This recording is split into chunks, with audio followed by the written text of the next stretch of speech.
Welcome to True Wellness with Dr. D, the podcast where we explore what it takes to live with vitality, balance, and purpose. I am Dr. D, and each week I'll bring you powerful tools, inspiring stories, and expert insights to help you thrive in every area of your life. From health and wellness to mindset and navigating life's challenges, this podcast is your guide to creating a life of true well-being. Be sure to check the show notes and grab your free copy of the True Wellness Checklist so you can get started on your journey to true wellness right away. Now, let's get started. Okay, everyone, in a world where stress, burnout, and health struggles feel like the norm, what if the key to balance has been around for thousands of years? Ayurveda, often called the science of life, offers a timeless approach to healing and thriving in our modern world. But how does this ancient wisdom fit into our fast-paced, high-tech lives? Today, we're going to dive deep into Ayurveda with a special guest who has mastered the art of making it practical and doable. And she's so much fun. So if you've ever wondered how to create more harmony in your body and your mind, then this is the episode for you. So welcome everyone to True Wellness with Dr. D. And hello to our special guest, Monica. Hi, Monica. Hi, Dr. D. Thank you for having me. I'm excited. Me too. So you guys, Monica Bloom is an enthusiastic Ayurvedic coach and speaker. And I mean, after living at the intersection of a stressful corporate job, a 3-hour daily commute, motherhood, and a side hustle, right? She became an expert at tucking Ayurveda neatly into this busy modern lifestyle.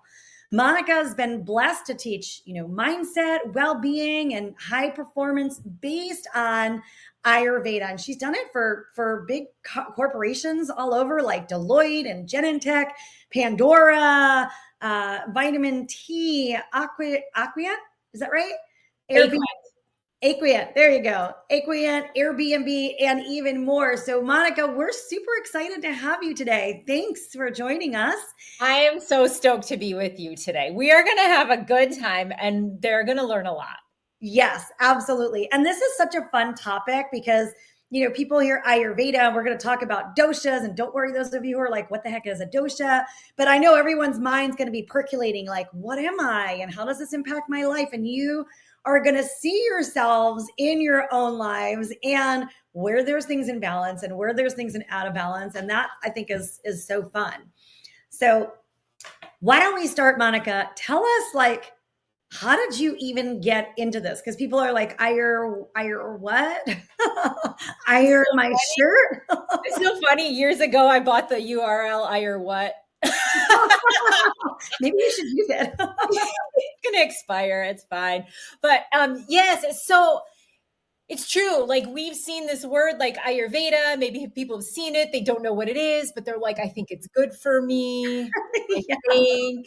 But, just so you know, I did the same thing. This was like years ago. So it was I believe it was 2007. I was in San Francisco and I was going through my own health renaissance, I guess. I called it Project Monica. And Project Monica, I hired a life coach, a therapist, an acupuncturist, an energy intuitive, a nutritionist. So I had 5 of them helping me. And in the midst of this, I was super depressed one day in my little apartment in San Francisco. And I was like, God, I just want to disappear and go to India on a yoga retreat. So I Googled it. And that was my solution to how crappy I was feeling. And so I Googled it. And then what I found was there's these huts on the beach and you'll get Ayurvedic massage. There's Ayurvedic foods. And I was like, what's that word? I know that word. I know this word. What is it? And so I Googled it. And what I found was a lot of very confusing things until I found one website that was like, Ayurveda is the science or knowledge of life. Ayurveda teaches us that one size does not fit all. Ayurveda is mind, body, spirit, and you can prevent disease as long as you know who you are. And we use the therapies based on nature because we are part of nature. And I'm not kidding you. I read for maybe 30 seconds and I just started crying. I put my head on the keyboard and I was like, oh my God, this is what I'm here for. I need to know this as fast as possible. I paced around my apartment and in 4 days later, I was enrolled in Ayurveda school. I love that. What a great story. Yeah. So it changed your life, right? Totally changed my life because here's the cool part. So, I had all those 5 helpers, which is amazing. We need our helpers. Let's be honest. But what I found is once I started learning Ayurveda, I was like, I am my therapist. I am my nutritionist. I am my energy intuitive. You know what I mean? And I started to, I am my life coach. I know which directions I want my life to go. And I'm not saying those people were not useful, completely useful. And I still use some of them still. Right. But I was like, wow, I have all of this within me now because I understand Ayurveda and I understand really though myself and I trust myself because I trust that I don't have to follow a cookie cutter pathway, whether it's my career, whether it's my diet, whether it's my size, whether it's my mental, whether it's my stress levels, and other people are like telling me what I need to do. I knew that I could just stand strong in being me and knowing what I needed based on what I learned from Ayurveda. And that's what I want to teach people. I love that. So let's just reiterate. So one of the key components here is understanding who you are and then the alignment with that with nature. Yes. Okay. How do we figure out who the heck we are? That's the age-old question, right? Who am I? Who am I? Who am I? Please tell me. I don't know who I am. Well, first of all, we do know who we are. Like at our core, we know when we feel in our skin. We know when we feel in our element. We know when we feel like we're doing the things. Our body feels in flow. It feels loose. It feels strong. It feels happy. Our mind, our mood, all those things are happy, right? So that's the cues that you can look to within. But let's get down to the science of Ayurveda, shall we? Yes, ma'am. It's everybody's favorite part. And we're going to talk about the doshas really quick. So, okay, so I'm going to back up from the doshas out just a little bit to give you context. So the doshas are basically 3 energies, and these energies are within us, but they're also in the nature. So Ayurveda has a philosophy that says macrocosm and microcosm are the same, meaning if you go all the way out to the great giant universe, there's only 5 things that exist: space, air, fire, water, and earth, all the way out to the universe. Okay. All the way down to our planet, space, air, fire, water, earth, all the way down to our bodies, space, air, fire, water, earth, all the way down to our itty bitty teeniest little baby cells. The same 5 things. So same. It's all the same. Yes. And so what Ayurveda says, it's like, okay, so there's these 5 elements. And from those 5 elements are created 3 energies. And these 3 energies are the 3 doshas. Okay. So we have all 5 elements in us. We have all 3 doshas in us. The cool thing is that we have them in totally different combinations. Uh-oh.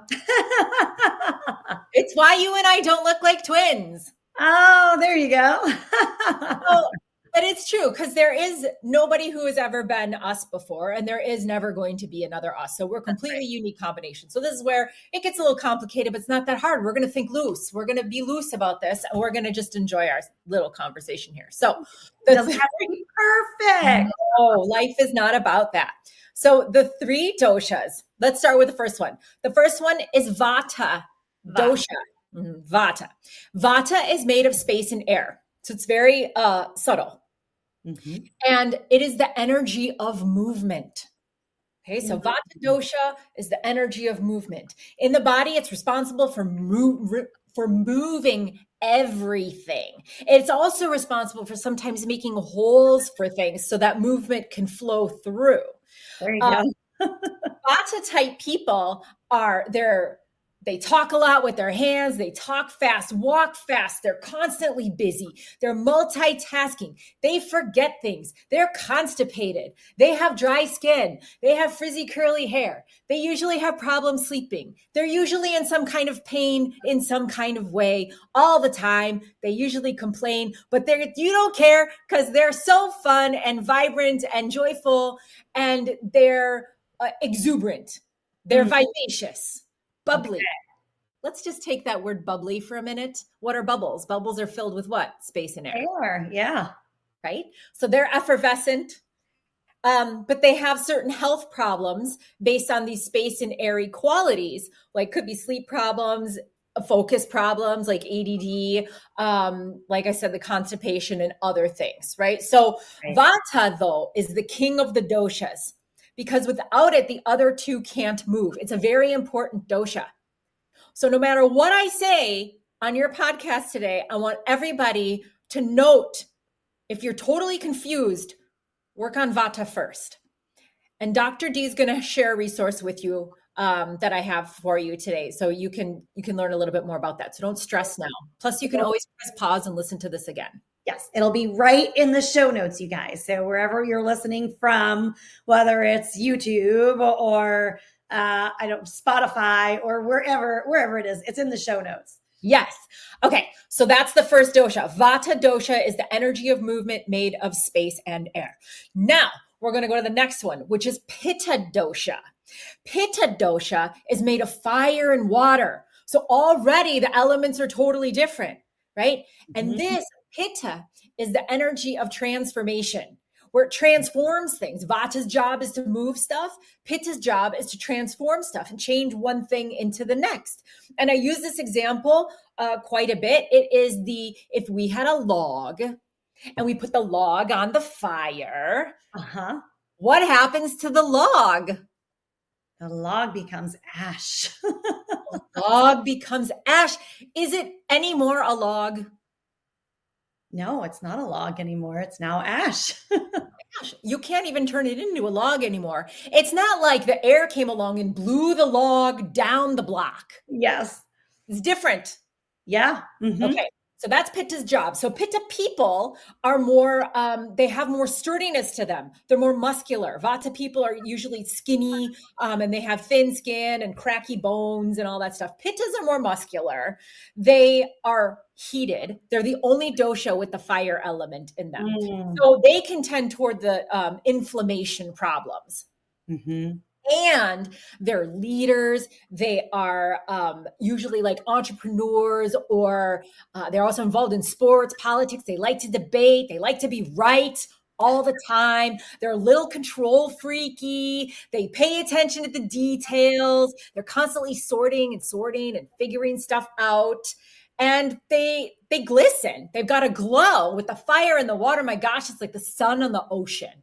Beautiful. Yes. And so Pitta people will have different problems than Vata people because they're different. Yes.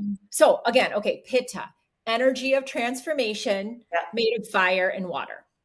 Now let's go to the third dosha, which is Kapha dosha. Kapha dosha is made of water and earth. Now look how dense that is. Compared to Vata with the air and the space. Now we're into mud, mountain, ocean. Move. Doesn't move. It doesn't move at all. I'm glad you brought that up because each one of these doshas have their own unique qualities, right? Vata's dry, cold, light, mobile, just like the wind. Pitta is hot, sharp, penetrating, a little bit more mobile, a little bit fluid. And in nature, Pitta is the sun. So now we're Kapha. Kapha is the energy of lubrication and structure. Oh, so much of our body is Kapha. There's physical structure there. Yes. And so Kapha type people are the caretakers, the nurturers, the construction workers, the farmers. They're the people that hold the glue together. And anybody that's listening, if you've ever said you're like, yeah, I'm the glue to my family. Without me, everybody'd be a mess. You're probably a kapha. If you're like that at work, you're probably a kapha. If things are going to fall apart, tornadoes are going to start, things are going to start on fire without you, you're probably a kapha. So let's see. So kapha people are the most sturdy. They have the most physical structure to them. They have faces of angels. Their eyes are nice and round. They got big teeth. Their skin is thick. They look young forever. This is where everybody is like, can I just be a kapha, please? Yeah, right. No, you cannot change your dosha. But this is the nature of them. And they tend toward the more weighted, slower, oilier, heavier, stickier problems like weight gain. They're a little bit couch potato-y. They are quite stubborn. So they're not going to be the type of person that's like, yeah, I'm game for it. I want to try something new. Vata will do that. They'll be like, yeah, I want to try something new. And then in 5 minutes, they'll forget what the heck they just committed to.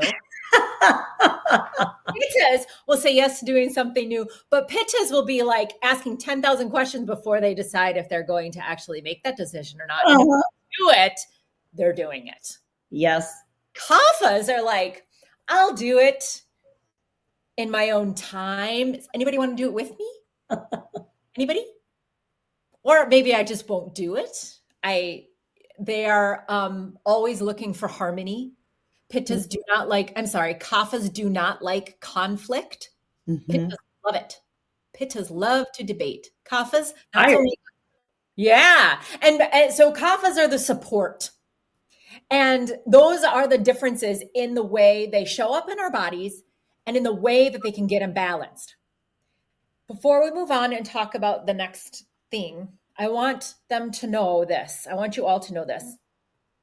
In Ayurveda, like increases like, which is not good. That's not good. So a Vata person who has a very Vata imbalancing lifestyle, for example, our phones are constantly mentally messing with us. Everything is fast on those things. Our computer screens are fast. It's false light. We rabbit hole. We lose our brains. There's too many YouTube videos recommending us to the next, to the next, to the next, to the next, and things, ads showing up all over the place. And we think we got attached to that. We don't. And so that's one small example about how fast and light our lifestyles are. Which is why I said, if you're confused about any of these, or if you feel very Vata, but you're like, geez, but I used to feel more like a Pitta. Cool. Work on the dosha that feels most like you right now today. The biggest problem. Yes. And if you're in doubt, work on Vata, because we all have Vata problems.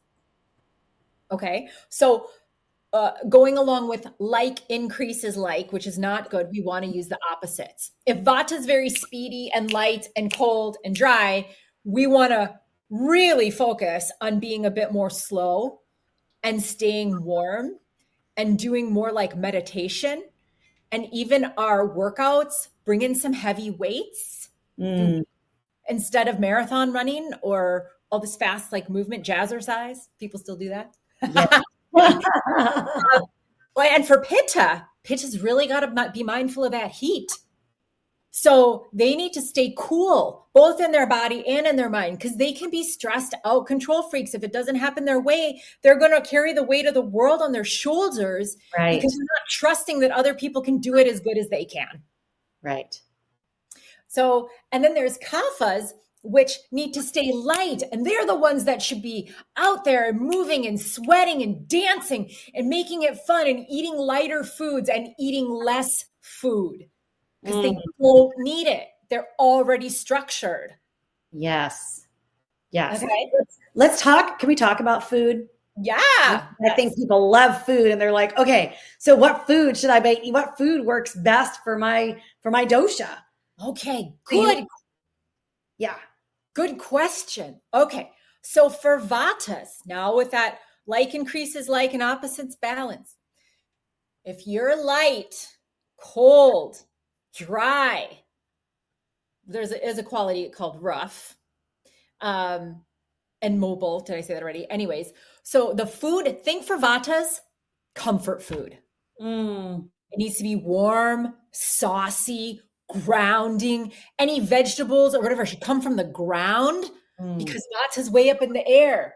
So neat, right? Even where the foods come from depends on even where they grow on the tree. You'll get hints from that from nature, which is why they were doing this 5,000 years ago. Right. Like, I need to stay grounded. Let me dig up some beets and potatoes, sweet potatoes, all that good stuff that comes from the ground, lower things. What's not great for vata is super fibery things. Okay. Or like cruciferous vegetables. Okay. Because it's too light. Fiber is like light and puffy. So vatas tend toward having digestive problems anyways. They're not great with the digestion. They're always gassy and distended and farty and constant everything. So to help that, to help that, if they do have some kind of salad, make sure that it's not in the winter when it's cold. They will do better when it's warm outside. And they could do like a beet salad with some fennel shavings on it or something like that with a drizzle of olive oil and maybe some balsamic, some salt and pepper, something like that. Do you see what I did? I took the roots and I put them in and I added the oil because they're so dry. Yeah. So saucy, oily, grounding, warm always. They cannot go wrong with that. If they're munching on crackers, broccoli, coffee, what else? Even quinoa might not satisfy them very much. They're going to be like, yeah, I need some Sour Patch Kids because now I'm too healthy. It's a thing. So vatas need that. So for pittas, now, remember I said pitta is the dosha, only dosha with fire in it. Mm-hmm. Well, fire relates directly to our digestive fire, which in Ayurveda we call Agni. Okay. But it could be maybe metabolism kind of, but it's not exactly the same, but kind of. Okay. So they got strong digestive fire. They can kind of eat whatever they want, whenever they want. But here's their problem. They stress eat. So pittas stay pretty middle of the road as far as their weight goes and as far as food goes. They're pretty middle of the road as long as they stay active. Pittas really need to sweat to get out that extra heat. Stay with us. We'll be right back. Hey, this is Dr. D. I just wanted to remind you that you can get started on your True Wellness journey. Go ahead and check the show notes and grab a link to the True Wellness checklist.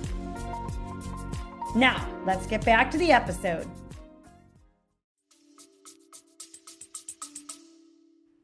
Okay.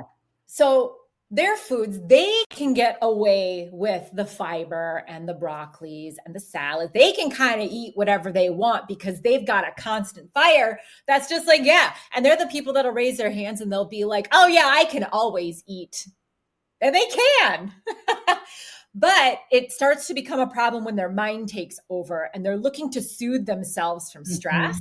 Yes. And they just are like, whatever, chocolate, croissants, fried chicken, like anything they can get their hands on so that they feel better, less heated, less stressed. Okay. Right. And so vatas will do best with 3 meals a day. Usually, sometimes they need a fourth. If they don't have a fourth, sometimes at the end of the day, like a little tiny, maybe little rice or something before bed, sometimes they can wake up hungry at 2 a.m. Vatas cannot hold a lot of food at one time. That's why they snack. So they eat like 8 meals a day, but that's not great because it's too much motion. Right. So 3 meals a day for vatas at the right time should be warm, maybe a fourth little something before bed if hunger is waking you up at night. We want to make sure you sleep. Pittas, 3 meals a day, great. They will probably need fruit for snack, or they can have veggies for snack if they get hungry. Kaphas, totally different. Totally different. Kaphas they should be eating the vegetables. They should be doing the vegetarian. Meat's going to be too heavy for them. Really quickly on meat, where does meat come from? It comes from animals. So if you think about the size of an animal, the size of a cow or the size of a pig, a vata can handle that because they're so skinny and lightweight. They need the strength of the animal to keep them strong. Kaphas, no. Don't need it. They are great with vegetables. They are great with light grains. They are great with some fruits, not too sweet, but they're great with like different kinds of fruits. And they really like spice. Kick it in the pants, kaffas. Like, let's add some spice to your foods. And their food should also be warm because they do not also have the fire element in them. But the thing about kaffas is they could eat once or twice a day and they'd be fine. So they tend to overeat out of socialization. Okay. Kaffas love to be with the people. They love the people. Their arms around the people. They're like, I just love people. And they love food. Kapha rules the mouth. It's all the, what's it called? Saliva in there. That's kapha. As soon as a food enters the mouth, kapha comes in and then we salivate and we're like, yummy, yummy. And that's kapha's job, is help us be nourished. Right. But it can be a problem if there's if they overdo it. And mostly, kaphas love people so much so that they will choose to eat with their vata and pitta friends that have completely different digestions out of the socialness of it. And then they're like, why do I feel so heavy? Why do I gain weight? They don't. That's why. That's where we all wish we were vatas, right? Yeah, that's what we wish we were vata. Like my roommate in college, she was like 6 feet. She was like 120 feet. She was like model, beautiful, thin, everything. And she just cranked down like burgers and fries. And I'd be like, why can't I do that too? But then I would work out. Like I do like leg exercises and hip. I'd be doing floor exercises in our apartment. And she tried it one time and she cried. Oh, she said, I'm never going to be muscular, Monica. And this hurts my bones on the floor to do these things. And she cried.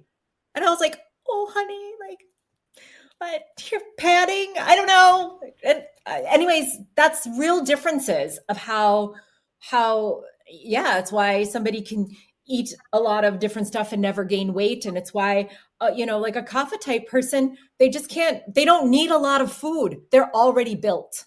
They're already built. They're going to do better with the moving and the spicy foods and like warm, yummy, like make it tasty, but you don't need a lot of quantity.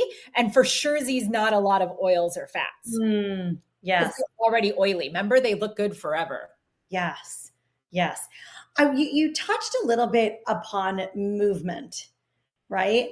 How do we know, based upon our dosha, what is the best movement for our body, right? Because people are always like, well, how should I exercise? What kind of exercise should I do? Like, so we know that kapha's gotta move, right? But they're the hardest to actually get started and get moving. What about everybody else? Yeah, good question. So vatas are going to want to move. That's all they're going to want to do. They're just going to want to be zip, zip, zip, zip, zip, zip, zip. And then they're going to wonder why they're in pain and something hurts. Vatas will want to do at least some kind of structured exercise, whether it's yoga, whether it's weights. They do need to sweat. Listen, every one of us needs to sweat a little bit every day, says Ayurveda, just to get enough sweat in our pits, on our nose, on our brow, because sweat, according to Ayurveda, is a waste product. Along with poop and pee. So poop, pee, sweat are considered the 3 malas, or the 3 waste products in Ayurveda, and we need to expel each of them every day. So no matter what your dosha, make sure you sweat a little bit. Yes. And don't sweat about the details.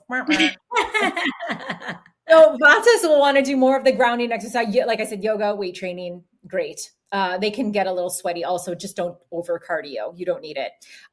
Pittas they can do anything except exercise in 90 degrees in the sun. So for pittas, their timing is really important. They need to exercise earlier in the morning or like afternoon, evening when the sun is not hot, because they'll get overheated. They're going to be naturally prone toward like athletics and sports, probably, or at least like physical stuff. Pittas can kind of do anything they want. I would just say no hot yoga. Yeah. When you're fiery hot yoga. Whoo. You would be surprised. The pittas are like, I want a challenge. I'm going to go to hot yoga. And I'm looking at their face and I'm like, well, you have red hair and pink skin and freckles and like light blue eyes. I can see you're a total fireball, but you're going to go do that. And then they don't feel so good. Uh-huh. Okay. And then kaphas are all about sweating, but the thing with kaphas, they're so stubborn. They really don't like to move and they really like people. So it's really best for them to get a buddy and do something fun like dancing or find an online teacher that really is inspiring to them that they really like so they can do their Zumba class for 15 minutes every day. And that's all you need. You don't need to overdo the exercising thing. But the problem is we're so sitting all the time with our lifestyles. Yes. Right. So that becomes a different problem. If we're sitting for, 8-10 hours a day working, 15 minutes is definitely better than 0 and it will change you.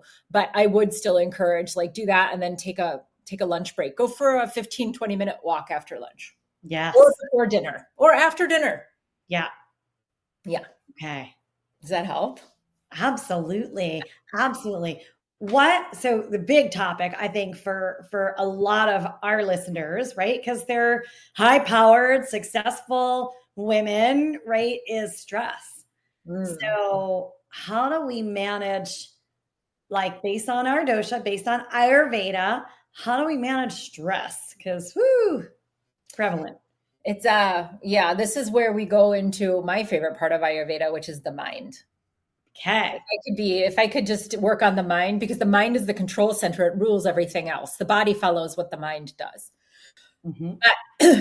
Mind, body, spirit all go together. So they're a trio. You can't leave one out without affecting the other two.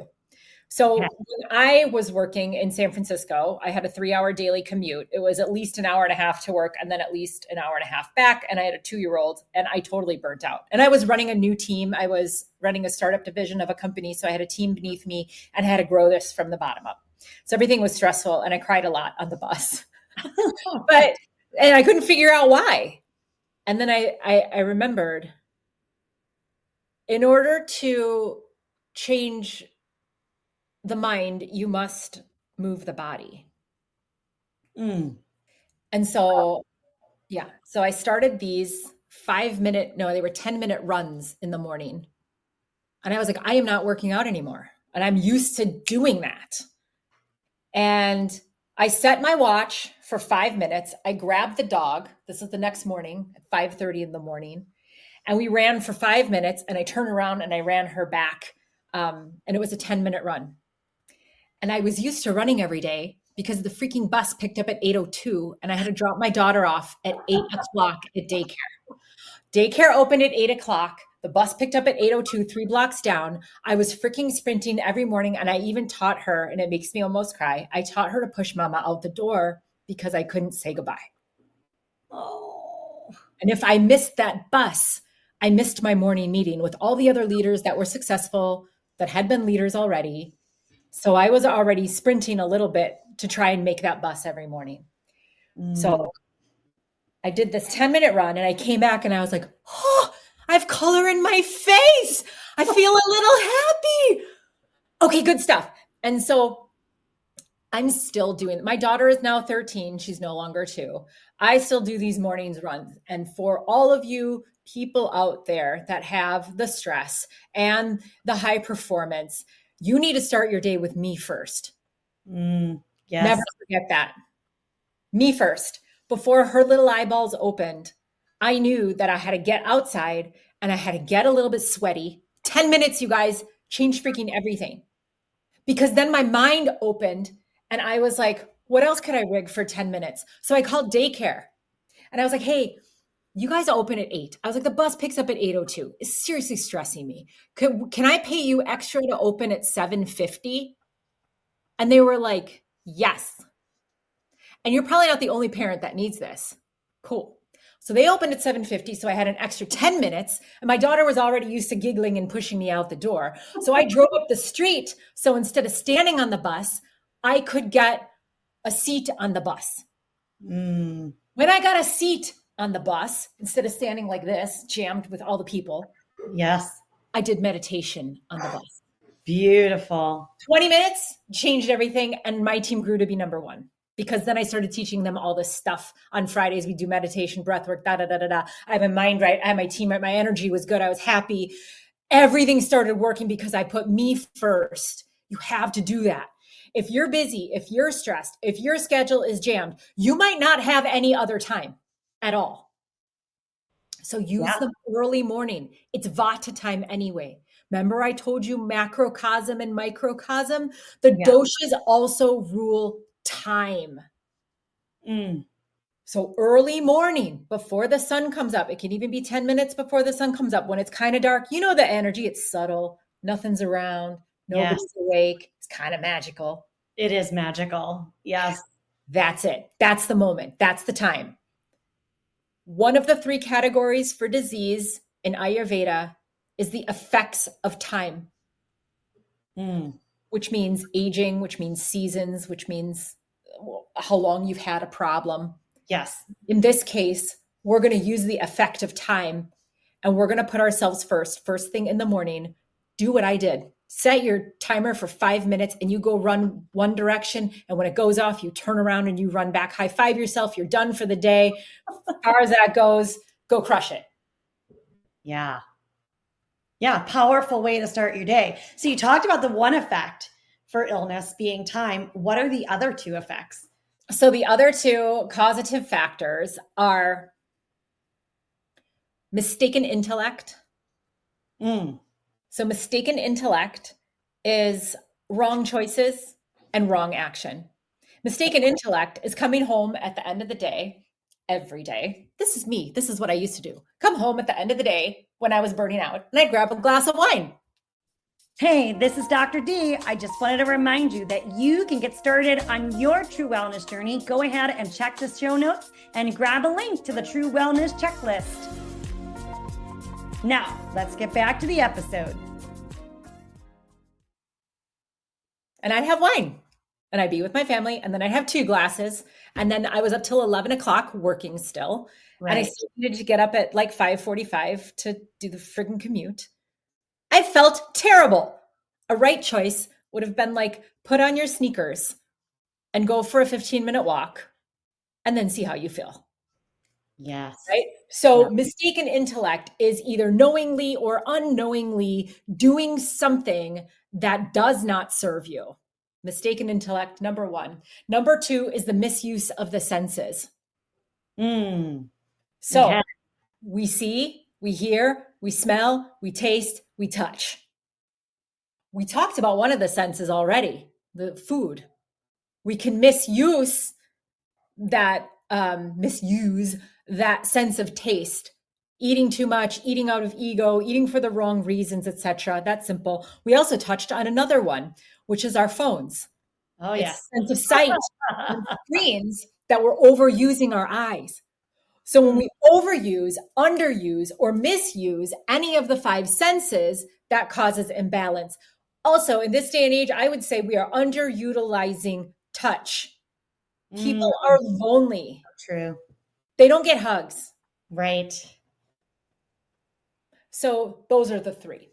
Mistaken intellect, misuse of the 5 senses, overuse, underuse, or misuse, and the effects of time. Under those 3 categories, everything else follows and is the cause of every disease. Love it. Love it. Love it. Love it. I have a question for you. Yeah.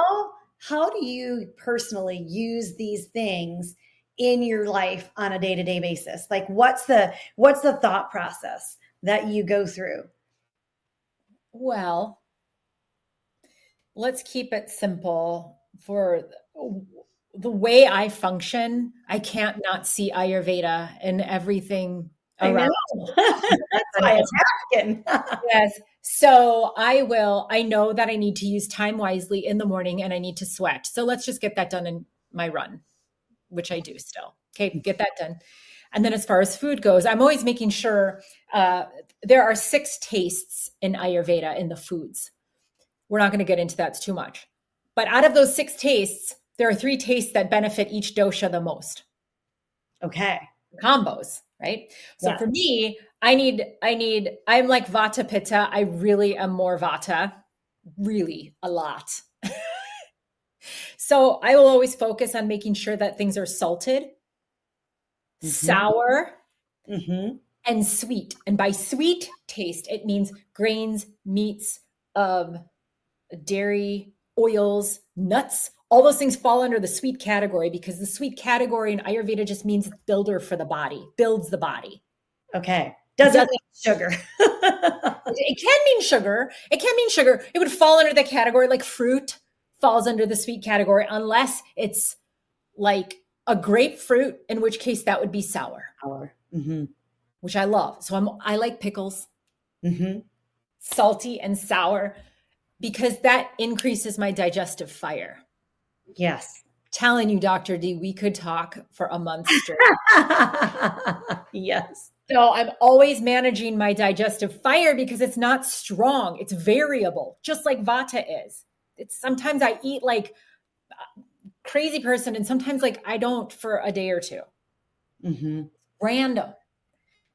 But the function of digestive fire is to be regulated. So I'm always looking at, am I moving? Am I sweating? Am I warm enough? Do I have enough spices on my food? For those of you out there that are like, wait, there's doshas in food. Yes. Make sure there's enough colors on your plate.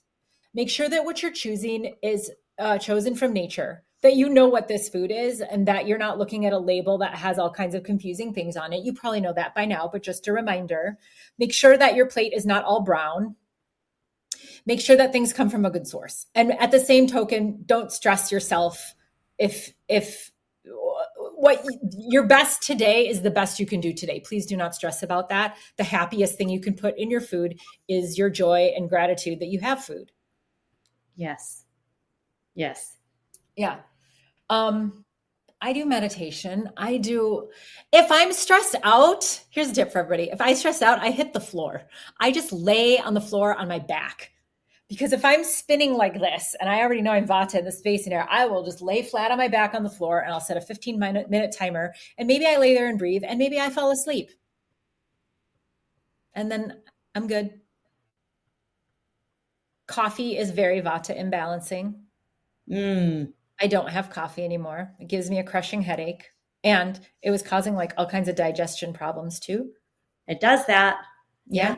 So I don't have that. But I have my tea or I have Dandy Blend. I'm trying to think of what other choices I make. I know it's the food. Oh, we have to love who's in our household. Yeah. That's daily Ayurveda. You have to love, like Ayurveda is all about longevity and the people that we serve and the people that we love. That's what makes life good. So I feed the dog before I feed myself. That is Ayurvedic. I serve my daughter before I eat. It's Ayurvedic. I play music when I cook, putting love into the food. That's Ayurvedic. It's a lot of stuff that I do that you would just be like, nobody would know. Yeah, but I love that you've thought through all these different ways because people get stressed out. They're like, oh my gosh, well, I can't incorporate any of this into my life. Well, it's really hard to play music while you're cooking food. No, right? And whistle a little bit.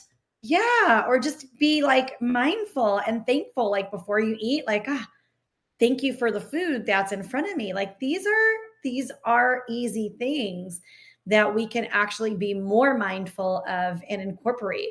And these little tiny changes can actually shift the way that we feel throughout the course of our day. They have a big impact cumulatively. Yeah, don't discount them. Just try them.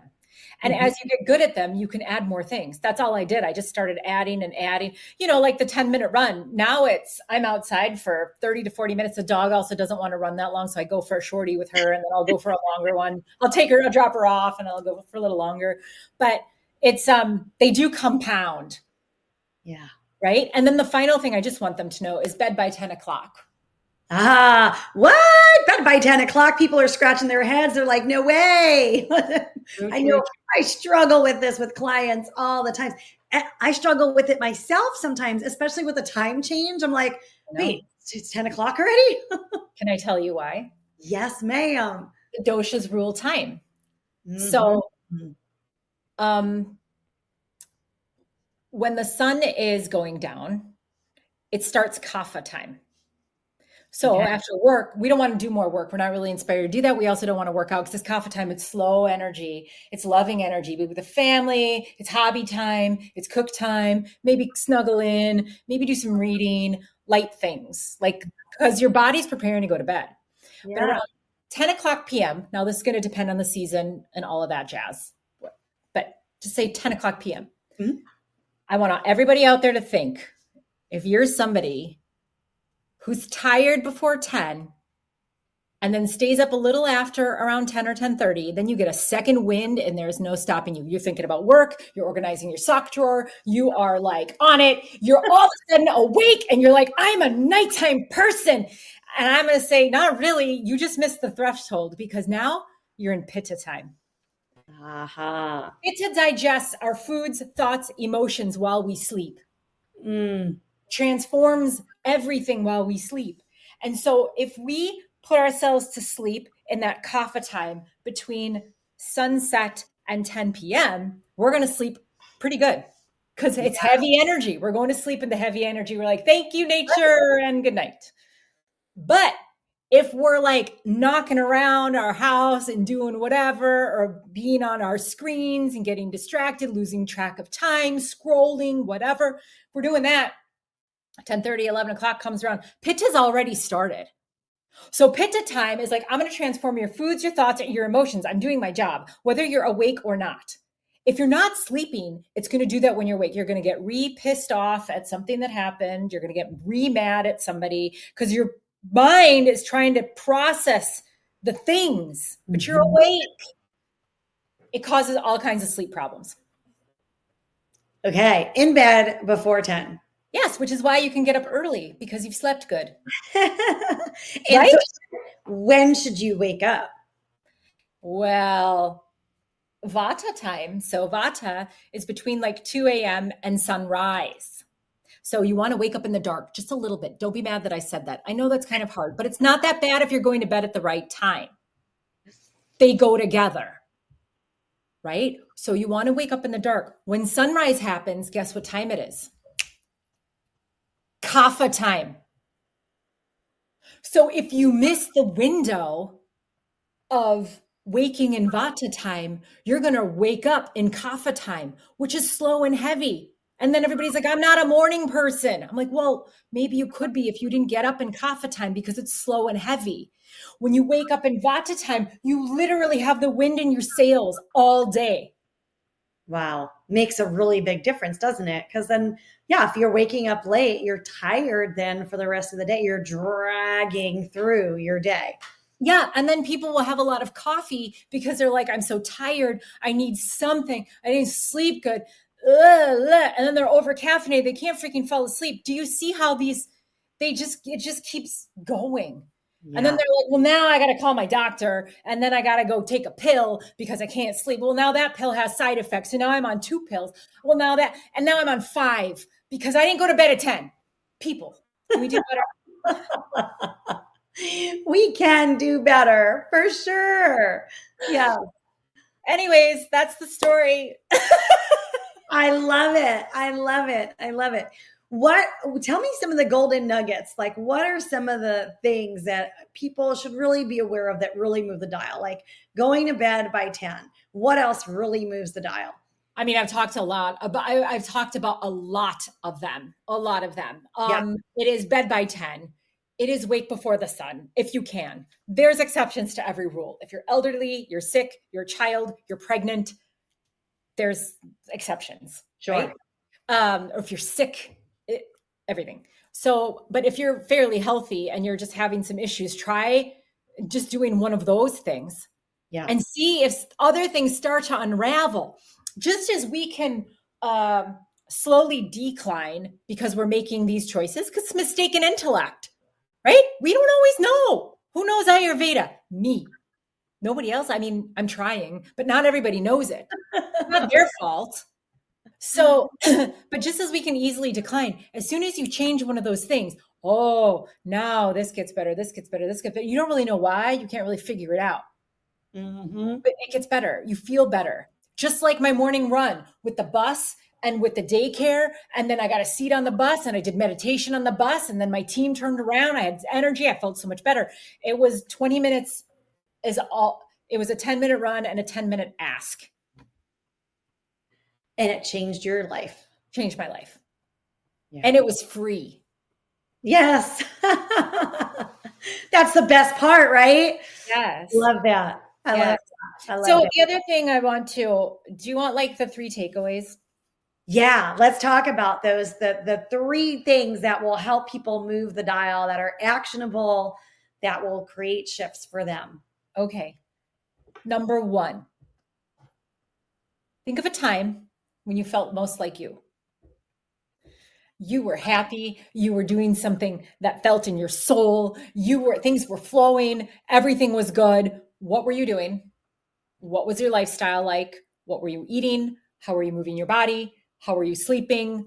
Where were you sleeping? Like, were you in Hawaii? In an igloo? Where were you when all that was happening?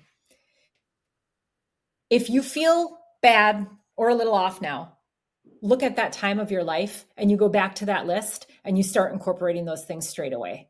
Because that points to you were in your element, you were in your thing, you were in your jam, you were probably doing everything that was really close to your balance of dosha, of what makes you feel good. Love it. Only you can answer that question. So do that. Number 2, sweat daily. I already talked about that. You got to sweat. We don't enough. And that's why we get all these other problems, because we're not expelling one of the 3 waste products that needs to be expelled every single day. And number 3 is my favorite. It is this: relax. You're exactly where you're supposed to be in this moment. Whether you are crushing it, whether you are a hot freaking mess, it doesn't matter. You need to relax. You're not broken. You're not going to fall apart. There is always going to be something that comes from the inside of you, or something that comes from the outside world, that will help you, that will teach you, and that will change you. So you need to relax. Yeah. Please do not panic about where you're at in your life, no matter what you're doing. Yeah. Yeah. That's beautiful. We forget that. I got to tell you, relax is the one on my list too, that I'm like, oh, shoot, I got to relax. Wait, I got to relax. Yeah. And it's a relax from like trust. It's almost like trust, right? Like just trust. Yeah. Trust. You're good or you're not good, but that's okay, because you're listening to this podcast. Now you can do something about it. Awesome. I love that. Love that. Monica, I know that you're always posting amazing, quick, easy tips on your Instagram. And I know that our listeners have access to your gift that is in the show notes here.